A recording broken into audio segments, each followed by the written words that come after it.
All right. Are y'all ready? Okay. Good afternoon. Imagine for a moment that every data center in America would go dark for just 24 hours. This press conference would not be able to be live streamed. Many of the reporters that are here that I'm watching would not be able to post updates because the platforms that they rely on would go dark. Businesses would lose access to payroll, customer records, inventory systems, cloud software, courts, lawyers, engineers, emails would come to a grinding halt. Literally, think about business without email today. Online banking would stop, healthcare services would come to a grinding halt, manufacturers, retailers, ports, logistics, everybody in America and worldwide would really struggle based upon the quality of life and the way that we do business today. Millions of Americans, hundreds of millions of Americans, would discover that the digital tools that they depend on every day would all of a sudden not work.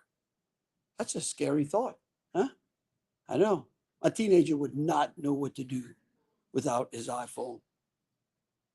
We often think of infrastructure as something physical or tangible: highways, bridges, roads, ports, and power plants. But data centers have become just as essential. They are the highways of our new digital economy. They carry the flow of information that keeps modern America moving. So shutting them down for literally just one day would be like closing every interstate highway system, airport, railroad, or other vital infrastructures that we use. It would be very, very difficult for us to move around.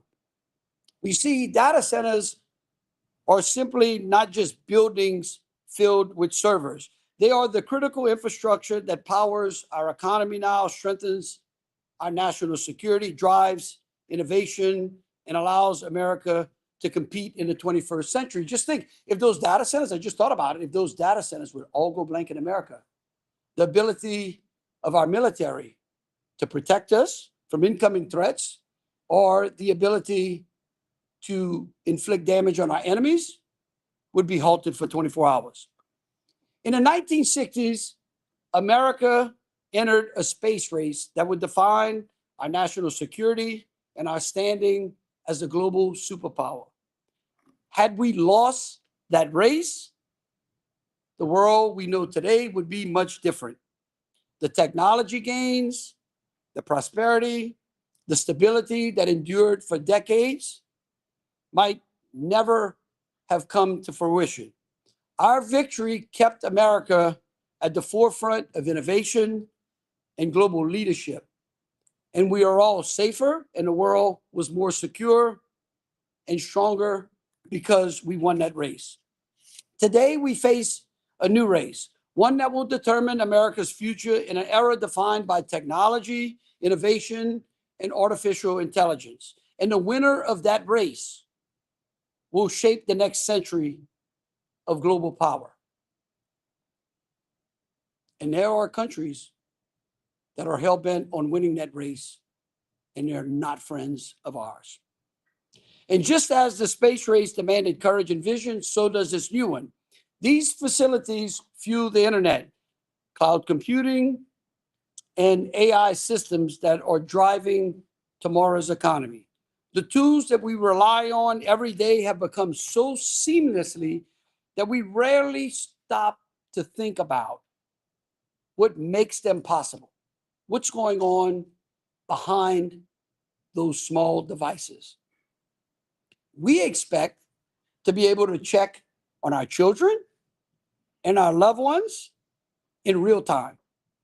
We expect decades of photos and documents to be available within the click of a mouse or the touch of a screen.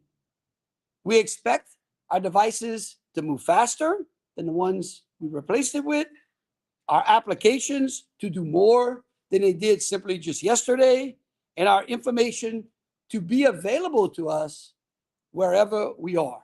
In fact, before all of this technology, this room would have more reporters in it today than it does today, simply because they are maybe quite a dozen other media outlets that are watching this press conference from a live stream. None of those things happen by accident. They do not happen in a vacuum. Every advancement in speed, storage, reliability, and capability depends on the digital infrastructure that makes it possible. And it depends on those data centers. Now, just as Florida and Texas seized an opportunity in the 1960s, Louisiana has an opportunity and is positioned to lead in this modern technology. When President Trump took office, he made his ratepayer protection pledge clear. America must accelerate investment in AI without burdening American families with rising energy costs.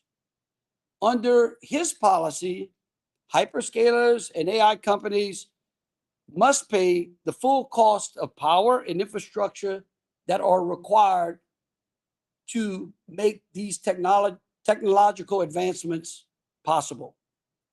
Costs cannot and will not be passed on to hardworking American families. What the president might have forgotten was that he and I had a discussion before he became president. We talked about what Louisiana was doing because we had already embraced the very principles that he put pen to paper on. We were leading before then. Under my administration, we designed our partnership with Meta so that the company, not Louisiana ratepayers, would fund the new electrical generation, transmission upgrades, and related infrastructure. This includes more than 5 additional gigawatts of new generation capacity, along with new transmission and battery storage. Our strategy was distinct. It was distinct rate structures and long-term agreements that protect Louisiana's families and businesses. The Meta deal that we secured is projected to save customers over $650 million, strengthen grid reliability, reduce grid hardening costs by about 10%. Let's not forget, before this all started, we were all struggling. And Americans had recognized that our electrical grid system had far outlived its age. Today, we're not only protecting families, we are modernizing our families in Louisiana at lightning speed. Through our lightning speed executive order that I signed a year ago now? About a year ago, the public and the Public Service Commission's lightning directive, we built a streamlined process that approves major energy and infrastructure projects in roughly 8 months. This is the very definition of speed to power. And it's the speed to power model that President Trump envisioned for America's energy future.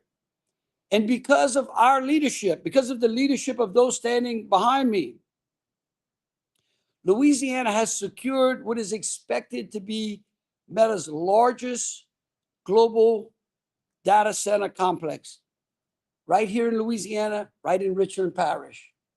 And by the way, what used to be one of the poorest, least populated parishes of the state. Go ask the teachers if they're liking it right now.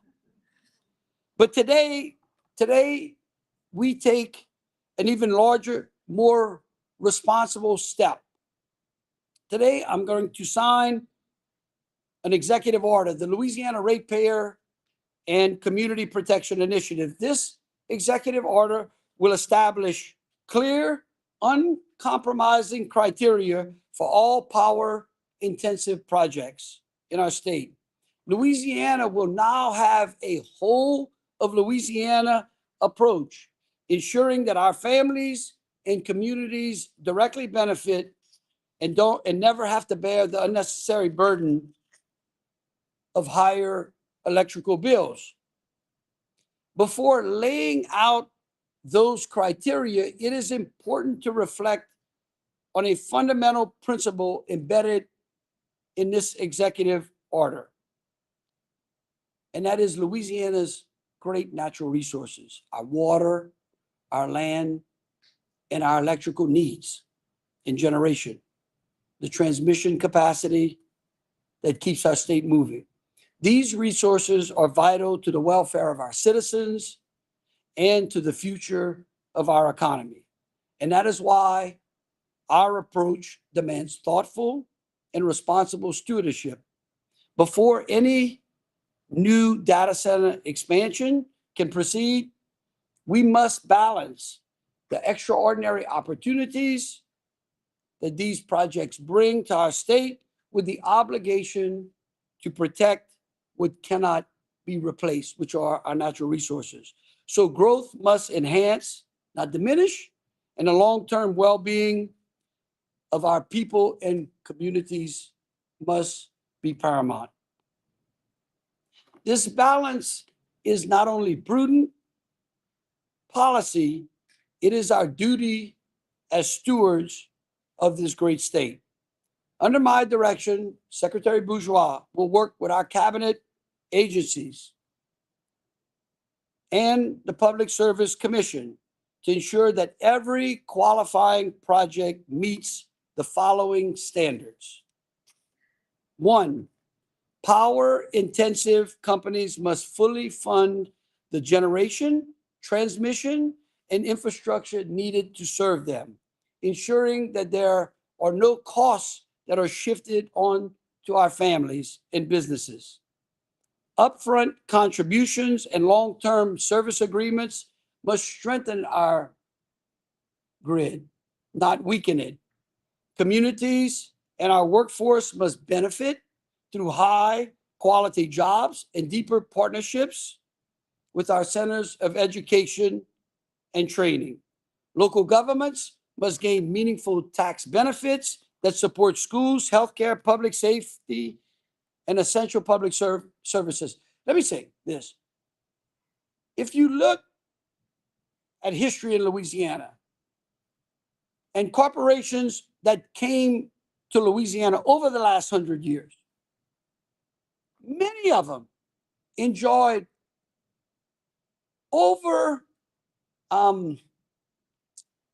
overzealous, maybe, tax credits and benefits. And the state, this building, bypassed the locals. Don't worry about it. We're going to fund it, or we're going to make up that revenue. And maybe they did sometimes, and maybe they did. That's not what's happening in the opportunity that is before us today. Today, and each and every step of the way, we have made sure that the locals are receiving the resources they need from the companies that are coming in to that area. Again, go ask the teachers in Richland Parish. Companies must operate responsibly with Louisiana's natural resources in mind, and that is our water and our energy alike. Each investment must advance our innovation economy. And above all, transparency and accountability remain non-negotiable.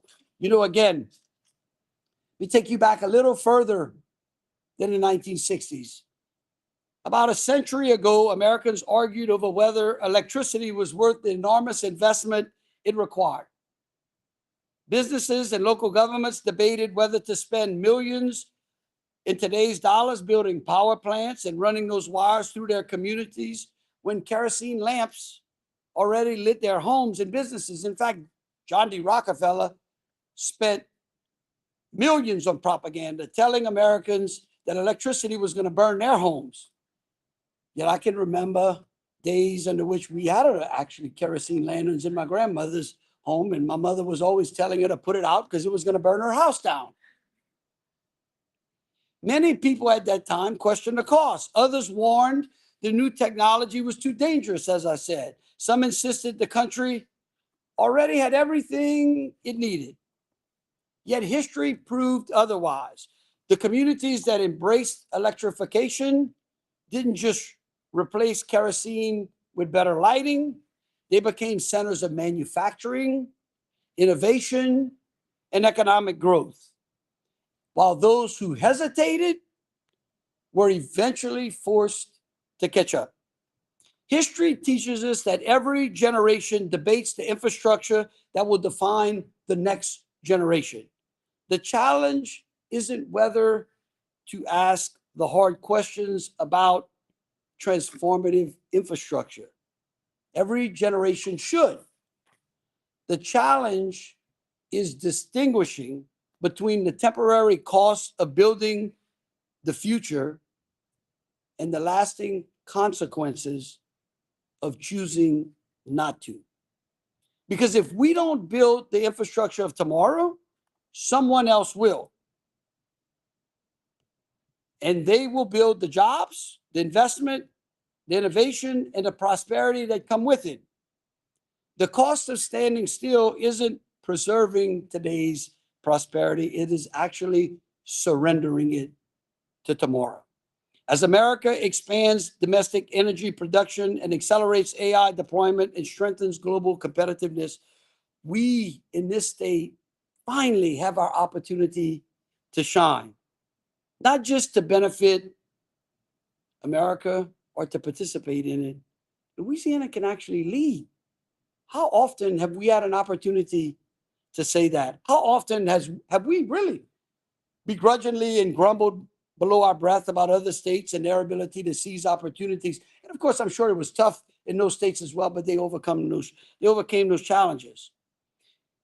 We have a moment to prove that when innovation meets responsibility, when strength meets vision, when that Louisiana doesn't just rise to the challenge, we get to set the standard at the very forefront of the next great American era. So thank you all. We're gonna go ahead and sign the document, and then we'll take some questions. Okay. Can you take questions at the microphone? I will. Okay.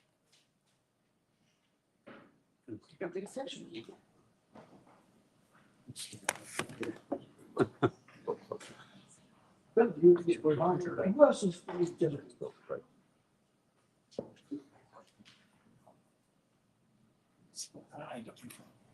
I don't know.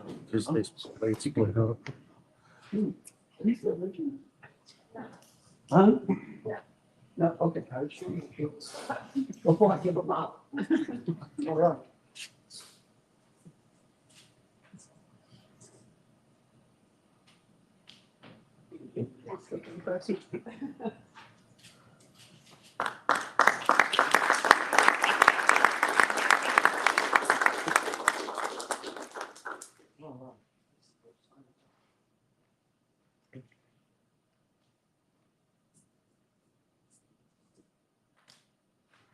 Philip, I'm gonna give you one so you don't forget. Definitely on board. And you, Ron? We'll make one available to each one of them. Folks as well as Ron. Okay. How about you, you know? Thank you, guys. Okay. We'll make some follow up. I'll let that, we'll take some questions. Okay.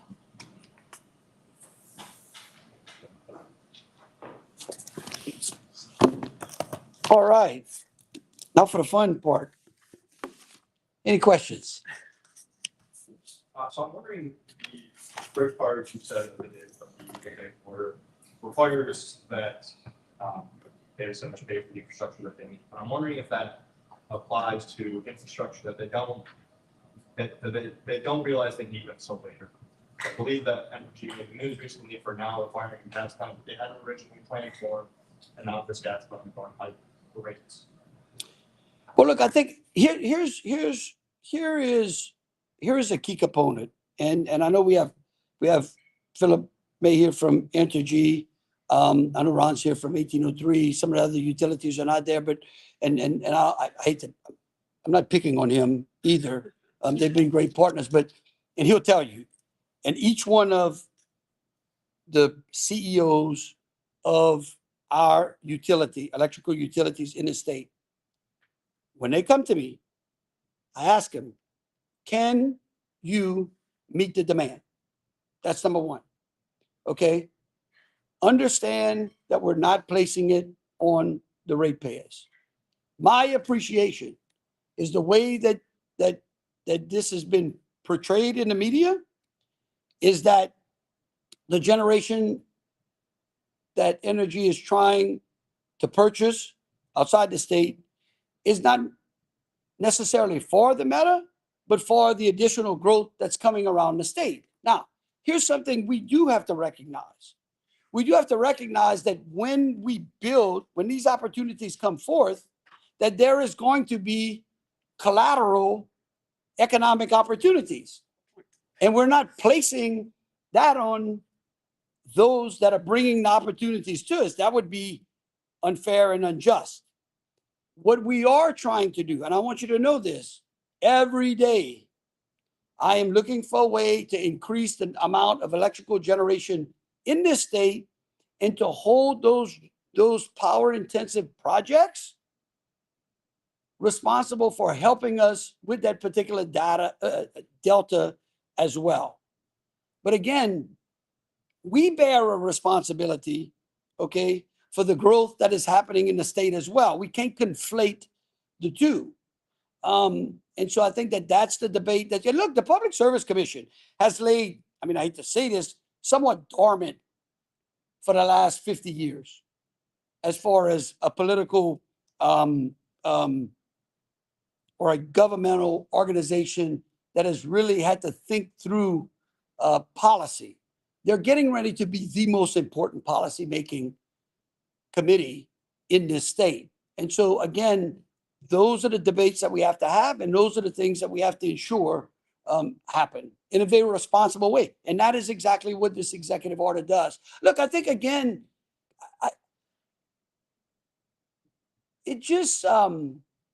I wish, this is the thing I wish that the citizens of Louisiana could see the things through the eyes that I get to see them through. I know one thing. You lift people out of poverty by giving them an opportunity. You don't lift people out of poverty by increasing the amount of money that comes into this capital and the amount that goes out. Okay? And you give it to them by giving them opportunities, okay, to work at wages that are far above what we are used to. Not since the days of the oil boom has this happened. And that's what's before us. How does this lay the groundwork for more data centers to come to Louisiana? We know about the one obviously in Richmond, and there's one most recently in Rapides there. But how does this kind of lay the groundwork for more to hit Louisiana? Well, according to my calculation, Susan's looking, she wants to make sure I don't say something I'm not supposed to. We have one in St. Francisville. Let's call them campuses, right? Okay. We have a campus in St. Francisville. We have a campus now in Rapides. We have a campus in Richland, and we have a campus in Shreveport. Catawba, right? And so again, each one, if I'm not mistaken, I know Slepko's not here, and Clico, I think, did the one in Rapides, but all of those are under the same framework. These are things that I've been demanding before we put pen to paper. And so again, and I'll tell you, I had a group come see me just this week. I mean, Louisiana's finally like I'm going to get in trouble by saying this. We're like finally the prettiest girl at the dance. You know what I mean? Like everybody wants to dance with us. But guess what? Before they can even ask us out, they got to go look at this executive order. And they've got to meet those demands. When people come to see me, hyperscalers come and say, listen, if you can do it this way, no problem. If you can't, it's okay. No worry. Are we sure that this demand is the executive order is constitutional? As this, Is it constitutional? as what's constitutional? The executive order, I mean, it's not infringed on the constitutional authority granted to the Public Service Commission? Oh, no, because it engages the Public Service Commission at the same time. You know, so and look, I've talked to them. Nope. I mean, the only reason the Public Service Commission went there, I decided to sign this quite quickly and they just were not available. But we constantly talk to them. And we've got some great lawyers. I don't know if you know that we win a lot of cases. We've been winning. We've got a great attorney general. So I don't think they'd let me do something that would that would break the constitutional limits of our authority. Yep. So have you changed your mind about the Cottonwood proposal? No. I mean, I look, I think that but I don't get a vote. Okay. I don't get a vote. That's a decision for the public service, and that's for something for them in Entergy and them to work out. I do think, look, I don't think Americans in Louisiana understood how close we came to abject disaster when we were laying out the green power plan. And everybody was out there wanting to put solar panels and wind farms, and we thought that we were going to be able to power the world on that nonsense, right? And we found out very quickly that you can't enjoy the quality of life you got because the sun doesn't always shine and the wind doesn't always blow. And I mean, we decommissioned all kinds of good coal-fired plants. Some states decommission nuclear plants. I think Louisiana is one of those states that does it well and round things out very well, right? We've got nuclear, we've got some hydro, we've got some solar now, but, and we've got some coal. Honestly, I'd like to build more coal-fired plants, to be honest with you, because at some point in time, natural gas prices are going to go up, and it's not going to be his fault. It's going to be the markets. So, Governor, you said today that you previously had an agreement with Meta before the pledge with President Trump. And in your social media post, you also said Entergy had previously promised you not to pass along these costs to ratepayers. What were those agreements? Can you share them with us? with the agreements with Meta? And with Entergy that you were. Well, no, everything the agreement that we had was basically what we put in the executive order. When this project first came to us, we said, we are not going, we can do this. Okay. And I said to Entergy, hey, Entergy, whatever we do, we cannot lay the additional generation costs on the backs of the ratepayers. That's what the problem is on the East Coast. Okay. Like Louisiana is unique, right? Texas is a mess, quite frankly, because it has no regulations. It's completely unregulated. That has not bode well when they've had power problems. And so I think Louisiana has a unique regulatory structure that gives us the ability to be flexible and nimble at the same time. Yep. Any more? Yes. Yep. I'm asking this on behalf of my colleague, Drew Watkins. He had asked, in the spirit of transparency, and Secretary Dishwater, you've been on record saying that once these the NDAs and things will become available, once these deals are settled. Drew Hawkins has asked several times for the track sheets and other information concerning the data plant in Richland Parish. When will those become available? He's asked for public records on that. Those keep getting delayed. When will those be made available? Well, probably when the project's complete. Like, stay tuned. Maybe it's not done yet. So you're telling me that Maybe it gets bigger. Like you want information. You're gonna get the information when the project's complete, huh? in the spirit of transparency. Yeah, right. But you got to remember something. We are winning because we get to negotiate with those companies, and those companies don't have to spill their plans out to the public. We are being as transparent as possible while making sure that we don't move opportunity to other states. And so again, the Meta project is not complete. You're asking for documents and you're assuming that the project is complete. What I would tell you, stay tuned. Okay. All right. Thank you.